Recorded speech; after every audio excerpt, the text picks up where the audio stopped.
دے گا۔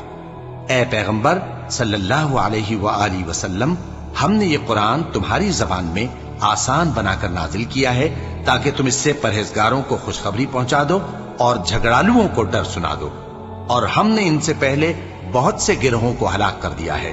بھلا تم ان میں سے کسی کو دیکھتے ہو یا کہیں ان کی بھنک سنتے ہو؟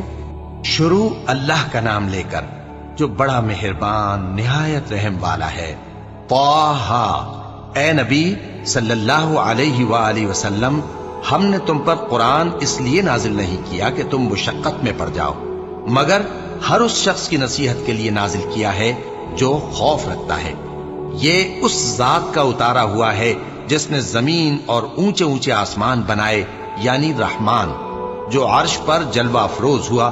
جو کچھ آسمانوں میں ہے اور جو کچھ زمین میں ہے اور جو کچھ ان دونوں کے بیچ میں ہے اور جو کچھ مٹی کے